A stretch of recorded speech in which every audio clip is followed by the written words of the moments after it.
নমস্কার বন্ধুরা, কিভাবে বাড়িতে সয়া সস তৈরি করবেন আজ দেখাবো।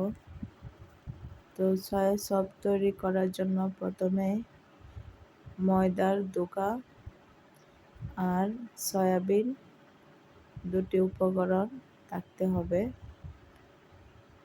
সয়াবিনগুলো হাফ বয়েল করে ময়দার ধোঁকা, আদা, কাঁচামরিচ দিয়ে ভালোভাবে মিক্সিং জারে মিক্স করে নেব। তারপর এর মধ্যে লবণ দিয়ে দেব। লবণ দিয়ে ভালোভাবে মিশিয়ে নেব। আইসক্রিমের কাঠিতে ভালোভাবে সয়া সসগুলো পেঁচিয়ে নেব। তারপর তৈরি স্টিকগুলো ফুটন্ত গরম জলে 10 মিনিট ভাপিয়ে নেব। 10 মিনিট ভাপিয়ে নেওয়ার পর স্টিকগুলো এবার অন্য পাত্রে নামিয়ে নেব। এই পর্যায়ে সয়াবিন ময়দার দিয়ে তৈরি সয়া সস স্টিকগুলো বরফ জলে 10 মিনিট ভিজিয়ে রাখব। 10 মিনিট ভিজিয়ে রাখার পর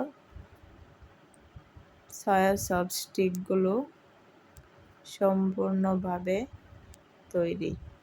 তো এটা কীভাবে বাড়িতে রান্না করবেন এখন দেখিয়ে দেব।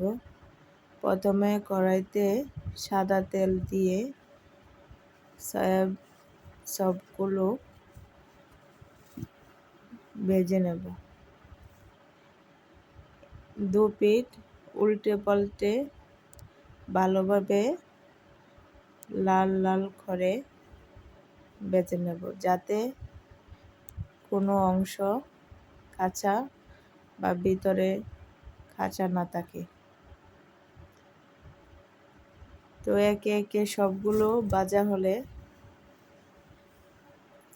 সবগুলো নামিয়ে নেব। তারপর ওই তেলে শুকনো মরিচ, তেজপাতা, জিরা, হিং ফোড়ন দিয়ে টমেটো সস,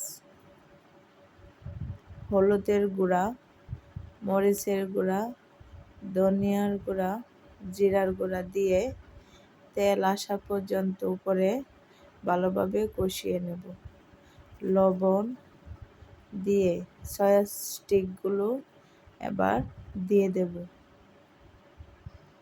ভালোভাবে কষানোর পর এর মধ্যে আমরা এবার জল অ্যাড করে দেব। তরকারি নামানোর আগে গরম মশলার গুঁড়া দিয়ে নামিয়ে নেব। এই পর্যায়ে চুলার সাউন্ড অফ করে দেব। ভালো থাকবেন।